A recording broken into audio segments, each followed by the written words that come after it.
13장 42절에서 14장 7절까지 같이 한 목소리로 읽도록 하겠습니다. 그들이 나갈새 사람들이 청하되 다음 안식일에도 이 말씀을 하라 하더라. 회당에 모임이 흩어진 후로 유대인과 유대교에 입교한 경건한 사람들이 많이 바울과 바나바를 따르니 두 사도가 더불어 말하고 항상 하나님의 은혜 가운데 있으라 권하니라. 그 다음 안식일에는 온 시민이 거의 다 하나님의 말씀을 듣고자 하여 모이니 유대인들이 그 무리를 보고 시기가 가득하여 바울이 말한 것을 반박하고 비방하거늘 바울과 바나바가 담대히 말하여 이르되 하나님의 말씀을 마땅히 먼저 너희에게 전할 것이로되 너희가 그것을 버리고 영생을 얻기에 합당하지 않은 자로 자처하기로 우리가 이방인에게로 향하노라. 주께서 이같이 우리에게 명하시되 내가 너를 이방의 빛으로 삼아 너로 땅끝까지 구원하게 하리라 하셨느니라 하니 이방인들이 듣고 기뻐하여 하나님의 말씀을 찬송하며 영생을 주시기로 작성한 자는 다 믿더라. 주의 말씀이 그의 지방에 두루 퍼지니라. 이에 유대인들이 경건한 귀부인들과 그 신의 유력자들이 선동하여 바울과 바나바를 박해하게 하며 그 지역에서 쫓아내니 두 사람이 그를 향하여 발에 티끝을 떨어버리고 이고니온으로 가거늘 제자들은 기쁨과 성령이 충만하더라. 이에 이고니온에서 두 사도가 함께 유대인의 회당에 들어가 말하니 유대와 헬라의 허다한 무리가 믿더라. 그러나 순종하지 아니하는 유대인들이 이방인들의 마음을 선동하여 형제들에게 악감을 품게 하거늘 두 사도가 오래 있어 주를 힘입어 담대히 말하니 주께서 그들의 손으로 표적과 기사를 행하게 하여 주사 자기 은혜의 말씀을 증언하시니 그 신의 무리가 나뉘어 유대를 따르는 자도 있고 또 사도를 따르는 자도 있는지라. 이방인과 유대인과 그 관리들이 두 사도를 모욕하여 돌로 치려고 달려드니 그들이 알고 도망하여 루가오니아의 두 성 루스드라와 더베와 그 근방으로 가서 거기서 복음을 전하니라. 아멘, 아멘. 네. 오늘은 이제 두 번째로 연결되는 바울과 바나바의 사역에 대해서 보고 있는데요. 41절, 42절 넘어가면서 우리가 봤던 구절은 그 사도 바울과 바나바에게 기회가 주어졌을 때 그들이 어떻게 감당했는가를 봤습니다. 그리고 그 기회에 맞춰서 주의 복음을 전했을 때 42절에 그렇게 반응했었죠. 그들이 나갈새 사람들이 다 청하되 다음 안식일에도 이 말씀을 하라 하더라. 그래서 오늘을 살아내는 것이 내일의 기회가 된다라는 이야기를 어제 드렸습니다.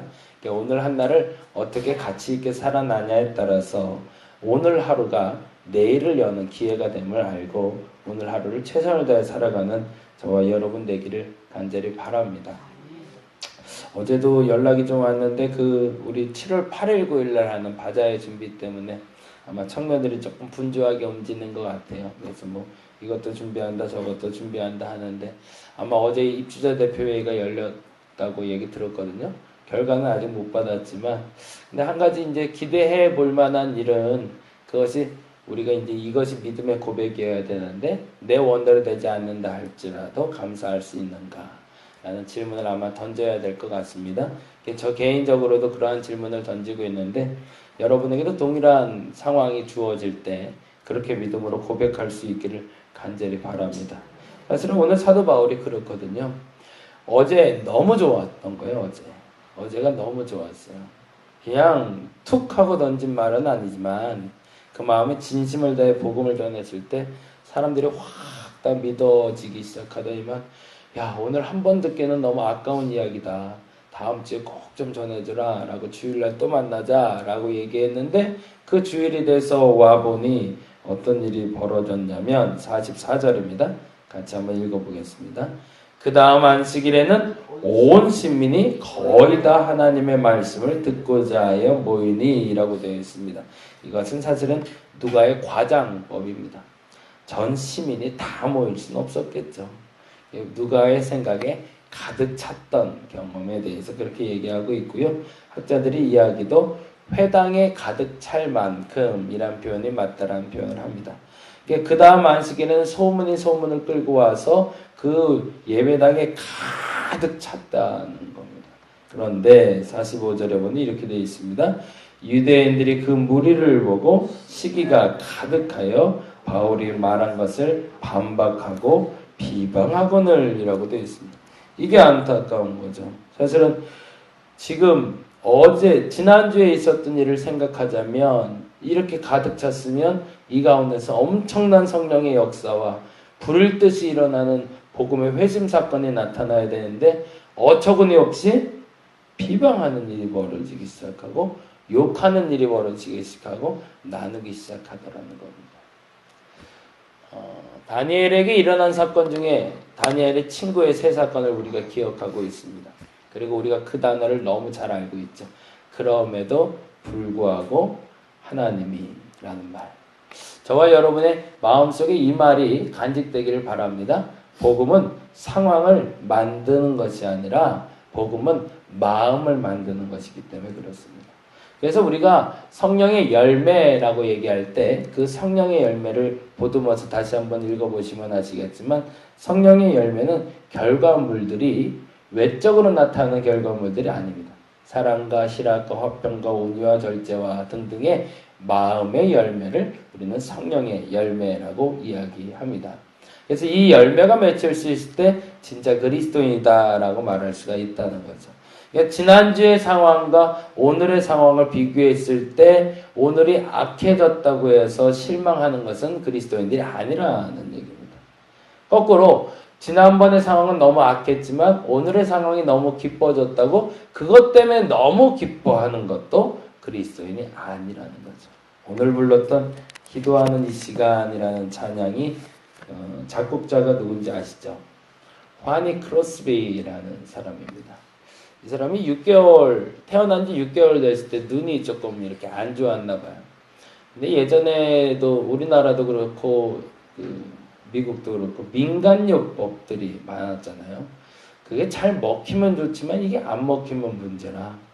그래서 이 환이라는 여자분인데 환이 크로스비가 눈이 잘 안 보인다고 돌팔이 약사가 김동호 목사님은 그렇게 얘기하더라고요.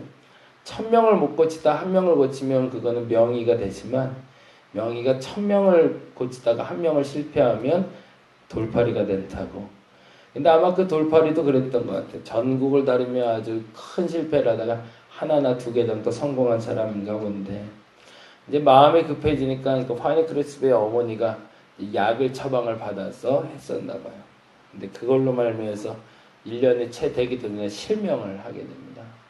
그리고 나서 사실은 뭐 아무것도 할 수 없는 상황이죠. 여자아이가 어떤 눈이 보이지 않으니. 그런데 그럴 때 감사하게도 믿음의 할머니가 계셨어요. 그래서 저는 집안에 그렇게 어르신이 있는 게 참 귀하다고 여겨져요. 이분이 그렇게 복음을 알려주셨대요. 말씀을 알려주시고 말씀으로 양육해서 맹인학교에 갈 수 있도록 도와주시고. 그래서 이가 찬송을 작곡하게 됐는데 몇 곡이나 작곡했을까요? 우리나라 찬송가는 한 23편 정도가 들어있는데요. 그가 평생에 살면서 작곡한 곡이 약 8,000곡이라고 합니다. 찬송가는 작곡하는 게 목적이 있는 것 같지는 않아요. 어떤 삶을 살았다는 얘기일까요? 이 화니 크로스비가 항상 찬송하는 삶을 살았다는 얘기죠. 우리가 보기에는 아무것도 갖지 않은 사람인데 우리가 보기에는 아무것도 할 수 없는 사람인데 그로 말미암아 그 누군가가 기쁨과 감사를 누릴 수 있는.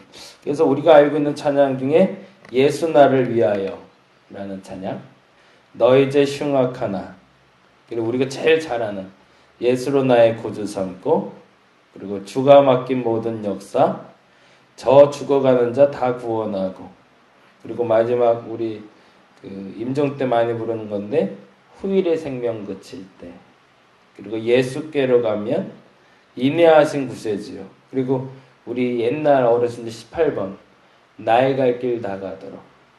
그리고 나의 영원하신 기억. 이게 다 환희 크로스비의 작품들입니다. 이 찬양들은 그냥 지어진 건 아닐 겁니다. 사람들이 말하기를 상황이 주어져야 만족한다라고 얘기합니다.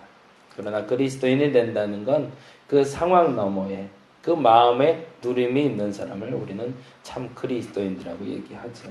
그래서 오늘 본문에 보면 사도 바울은 끊임없이 근심 가운데 있을 수밖에 없는 이 상황에 대해서 45절에 그 비방하는 이야기를 듣고 그 다른 곳으로 도망가게 됩니다. 그게 바로 50절인데요. 같이 한번 읽어볼까요? 50절 말씀 읽겠습니다. 시작.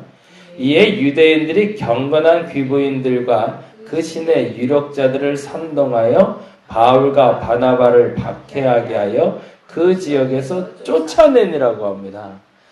지금까지하고는 완전히 180도 다른 상황으로 벌어지고 있는데 52절 읽어봅니다. 같이 읽겠습니다. 시작.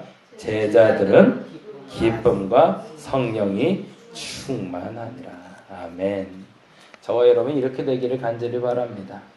어떤 상황도 내 기쁨과 내 성령의 충만함을 뺏을 수 없다. 어떤 상황이 와도 내가 박해의 상황이 와도 그 모든 환경 속에서도 내 기쁨과 성령의 충만함은 변할 수 없다. 이것이 그리스도인들의 마지막 모습이어야 할 겁니다. 저와 여러분이 오늘 기도할 때 이 기쁨이 있기를 간절히 바랍니다. 이 성령의 충만함이 있기를 간절히 바랍니다. 이건 상황이 받쳐줘서 아니요. 상황은 받쳐주지 아니한다 할지라도 그럼에도 불구하고 환희 크로스비처럼 한평생을 지내며 8,000곡의 작곡을 할 수 있었던 것처럼 여러분의 남은 여생 중에 그 수많은 찬송을 남기고 하나님의 부름받을 수 있는 저와 여러분이 되기를 간절히 바랍니다. 기도하겠습니다.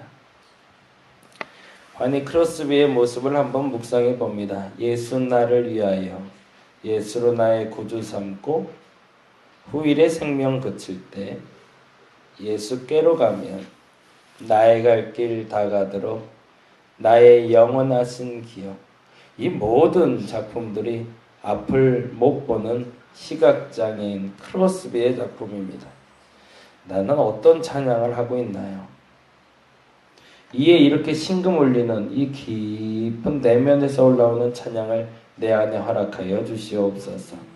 바울과 그리고 바나바와 그 사도들이며 그 모든 박해 가운데서도 기쁨과 성령이 충만했다고 말한 것처럼 내 안에도 그 기쁨과 성령의 충만함이 변하지 않게 하여 주시옵소서. 오늘이 그날이 되길 원합니다. 깊이 만나 주옵시고 깊이 교제하여 주시옵소서. 감사합니다. 고마우신 예수님 이름으로 기도드렸습니다. 다 같이 기도하도록 하겠습니다.